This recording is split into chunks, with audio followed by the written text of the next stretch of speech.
इतना ज़रूर है कि मेरे पिता की यादें यहाँ से जुड़ी हुई थी।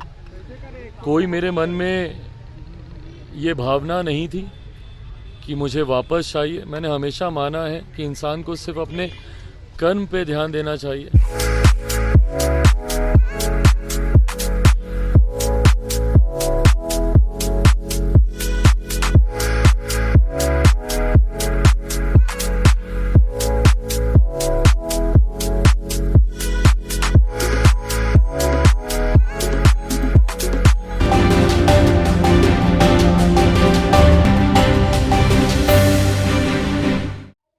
नमस्कार, आप देख रहे हैं रब्जी लाइव का डिजिटल प्लेटफॉर्म और मैं हूं आपके साथ निधि सिंह।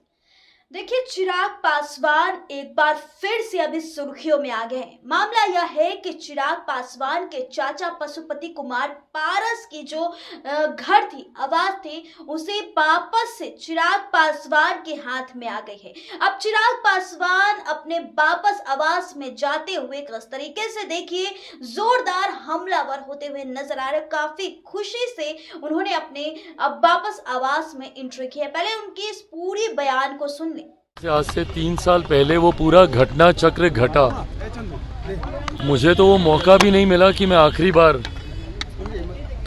कार्यालय को, घर को, जहाँ से मैंने राजनीति की शुरुआत की, जहाँ पे मेरे नेता, मेरे पिता आदरणीय रामविलास पासवान जी ने रहकर, जहाँ से उन्होंने तमाम रणनीतियाँ बनाई, मुझे या मेरे परिवार को वो मौका तक नहीं मिला कि एक बार आखिरी बार आकर हम लोग घर को देख तो जाएं या इस जगह को देख तो जाएं।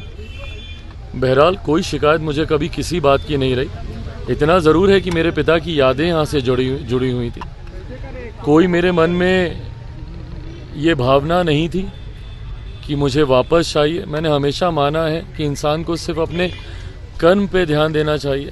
आप अपना काम करते रहिए। ये सारी चीज़ें आनी जानी हैं, आज मेरे पास, कल किसी और के पास। बट हाँ, बस वो जो यादें हैं वो आपसे कोई नहीं छीन सकता।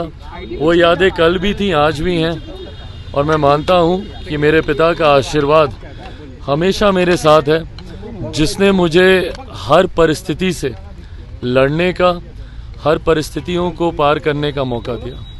पिताजी का आशीर्वाद ही है कि आज फिर से ये कार्यालय आपको मिला। ये मैं ज़रूर उनका आशीर्वाद ही मानूंगा, क्योंकि हम लोगों ने कभी, हाँ, इतना ज़रूर था कि पिछले 3 साल से बिना किसी कार्यालय के हम लोग कार्य कर रहे थे। आप सब ने मेरा निजी आवास भी देखा है। वहाँ पे व्यवस्था ऐसी नहीं है कि सुचारू रूप से सारे कार्य हो सके। ऐसे में इतनी चाहत हम लोग की ज़रूर थी, और बिहार सरकार से ये मांग हमने ज़रूर की थी कि हम लोग को, लोक जनशक्ति पार्टी रामविलास को, कार्यालय आवंटित कर दिया जाए। पर मैं उनकी मजबूरियों को भी समझता हूं, क्योंकि एक लंबे समय तक पार्टी के पास, हम लोग के पास ना कोई सांसद था, ना कोई विधायक था। संभवतः शायद ये कुछ रिक्वायरमेंट्स हैं कि एक बेसिक नंबर ऑफ रिप्रेजेंटेशन होना चाहिए, अदर इन द असेंबली और इन द पार्लियामेंट, जिसकी वजह से अभी तक हम लोगों को कोई भी ऑल्टरनेटिव, वैकल्पिक कार्यालय हम लोग को आवंटित नहीं किया गया था। पर लोकसभा चुनाव के बाद पुनः हम लोगों ने ये मांग रखी, प्रदेश के द्वारा ये मांग रखी गई, हमारे अध्यक्ष जी के द्वारा, राजू तिवारी जी के द्वारा ये आग्रह किया गया था बिहार सरकार को कि हम लोगों को अब एक कार्यालय आवंटित कर दिया जाए, क्योंकि अब 5 सांसद हैं और आने वाले समय में बिहार विधानसभा के चुनाव भी हैं, उसको लेकर भी मजबूत तैयारी करनी है। अब इसको संजोग ही बोलिएगा कि वापस हम लोग को वही कार्यालय आवंटित किया गया जहाँ से मेरी यादें जुड़ी हैं, एक लंबा समय जहाँ पे मैंने बिताया था। क्या लग रहा है, बंगला भी आप वापस लेंगे? बंगला जो टूट गया था वो बंगला भी?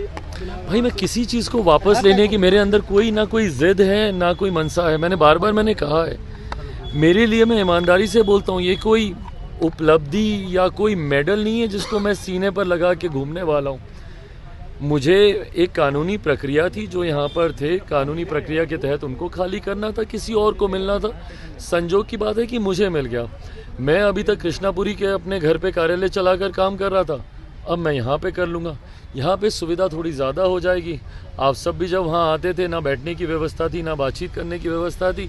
यहाँ पे वो व्यवस्था, पार्टी के नेताओं से, कार्यकर्ताओं से बैठकर बातचीत करने की, वो व्यवस्था थोड़ी सुचारू रूप से हो जाएगी। काम मैं कल भी कर रहा था, काम मैं आज भी कर रहा हूँ, काम मैं कल भी करता रहूँगा। जगह ये हो कोई और हो, उससे फ़र्क नहीं पड़ता। अरे नहीं भाई, हाँ इतना ज़रूर है कि यादें तो हैं ही, इस घर से बहुत जुड़ी हुई हैं। और यादें सिर्फ मेरी, मेरे पिताजी की नहीं, पूरे उस परिवार की रही हैं। मेरे चाचा जी के साथ मेरी यादें यहाँ पर बहुत सारी रही हैं। उनके साथ भी मैंने बहुत समय, इस घर को बिना उनके मैंने कभी सोचा भी नहीं था।